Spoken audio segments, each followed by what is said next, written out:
अब बात करेंगे विधानसभा के विशेष सत्र की। सरकार ने 11 नवंबर को झारखंड विधानसभा का विशेष सत्र आहूत किया है। इस सत्र में सरकार 1932 के खतियान आधारित स्थानीय नीति और 27% ओबीसी आरक्षण करने के विधेयक को पारित करवाएगी। झारखंड सरकार द्वारा 14 सितंबर को कैबिनेट से पारित 1932 के खतियान आधारित स्थानीय नीति और ओबीसी आरक्षण सीमा 27% करने के विधेयक को पारित करने के लिए विधानसभा का विशेष सत्र 11 नवंबर को आहूत किया गया है। इस विशेष सत्र पर सूबे के वित्त मंत्री डॉक्टर रामेश्वर उरांव ने कहा है कि 11 नवंबर का दिन राज्य के इतिहास में सुनहरे अक्षरों से लिखा जाएगा।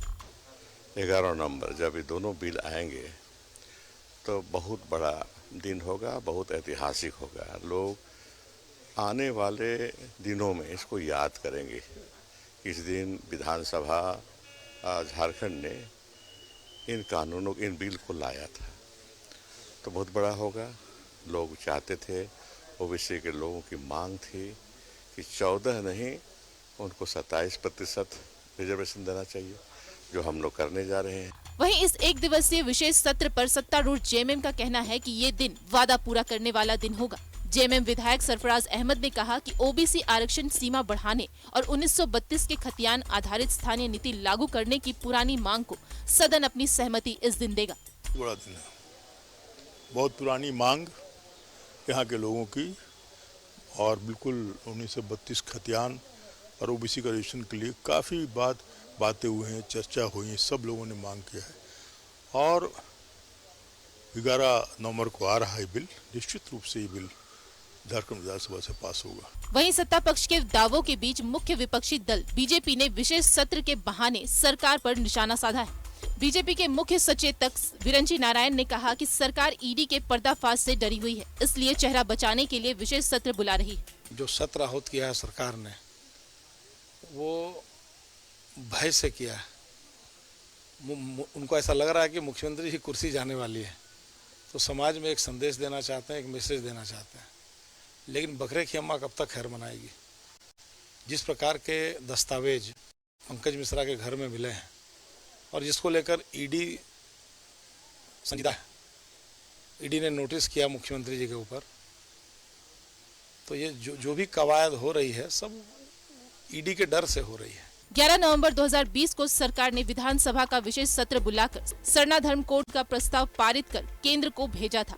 एक बार फिर 11 नवंबर को विशेष सत्र आहूत हुआ है। इस दिन भी 2 बड़े विधेयक सदन में पारित होंगे, इसलिए लिहाजा 11 नवंबर के दिन का इंतजार कई मायनों में सभी को है। न्यूज़ 11 भारत के लिए कैमरामैन देवाशीष के साथ विपिन उपाध्याय की रिपोर्ट। सरकार की उच्च स्तरीय कमेटी की बैठक में 1932 के खतियान के आधार पर स्थानीय नीति और ओबीसी आरक्षण को 27% करने के विधेयक की समीक्षा हुई। कैबिनेट द्वारा मंजूर दोनों विधेयक पर कांग्रेस को कुछ आपत्ति थी। बैठक में कांग्रेस ने अपनी आपत्ति दर्ज कराई और कुछ सुझाव भी दिए।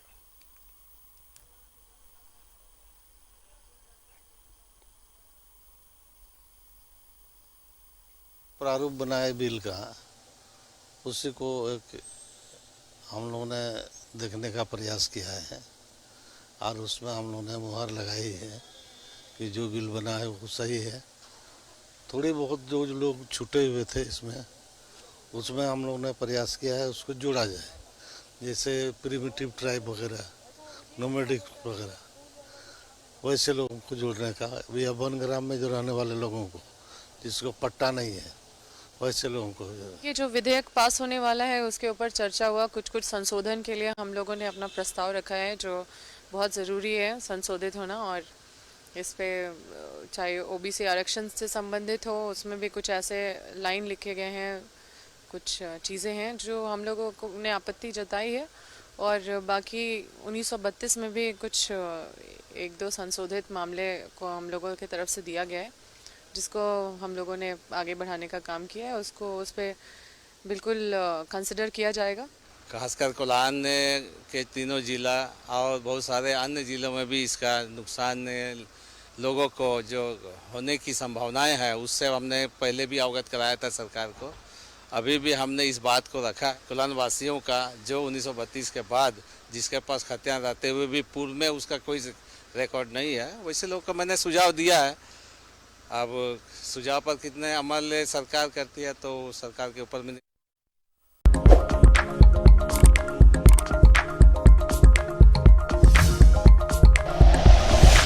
Like and share videos, subscribe करें हमारा चैनल और प्रेस करें बेल आइकॉन। News 11 भारत, सच है तो दिखेगा।